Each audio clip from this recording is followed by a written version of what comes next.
Boker Tov,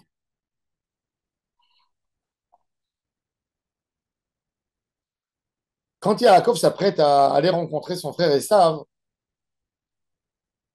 fait toute une préparation. La nuit, il se met pour garder sa femme, ses enfants. Et la Torah nous raconte qu'il y a un homme, l'ange de Esav, qui vient se battre avec Yaakov. Quand la Torah elle parle de cet ange qui vient se battre, elle emploie le thème Vaillé avec Ish Imo.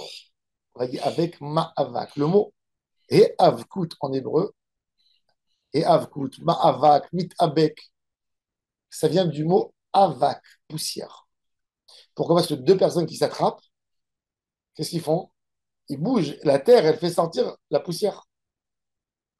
De là vient le mot rit abkut. Les élèves du Baal Hashem nous expliquent que le Yetzer Hara, quand il vient taper une personne, il vient le faire tomber par la poussière. Vous savez, dans les Averot, on a la Avera et la poussière, l'aspect de la Avera. On a la Shonara, Avak la Shonara. Avak la Shonara, c'est quelque chose que tu peux dire que c'est la Shonara, mais comme tu peux dire que c'est pas la Shonara. Ribit, quand on prête avec intérêt, c'est interdit. Il y a aussi Avak Ribit. Shmita, il y a Shvirit et il y a Avak Shvirit. Et dans toutes les Avéros de la Torah, il y a Avak. Le Avak, c'est une zone grise où chacun peut dire c'est moutard ou assour. Et ça dépend de mes sentiments. Le Yetzer Hara, il vient faire tomber Yaakov Avinu dans cette zone obscure. Et c'est pour ça qu'il vient se battre avec lui la nuit ou dans un. Tu n'arrives pas à définir complètement la Avera et dire ça, c'est une Avera.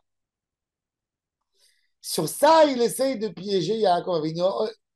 De quoi on doit faire tellement attention?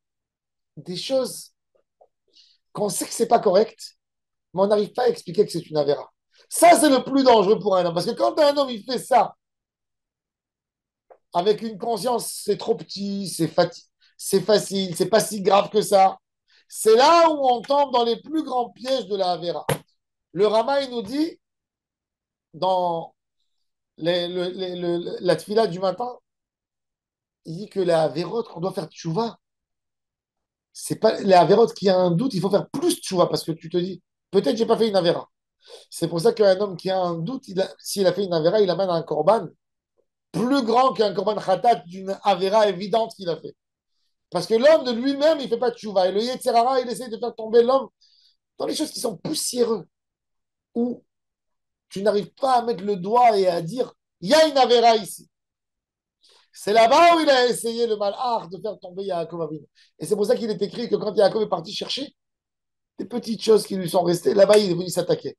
Parce qu'il vient dans les petites choses, etc. Et quand il arrive à casser cette barrière des petites choses, c'est là où il emporte l'homme, il l'amène dans la Avera. Donc, il faut s'éloigner. Ça, c'est la tefila de Yaakov Avinu, de s'éloigner de Esav Aracha, des petites choses qu'il essaie de nous faire tomber là-dedans. Amen. Amen.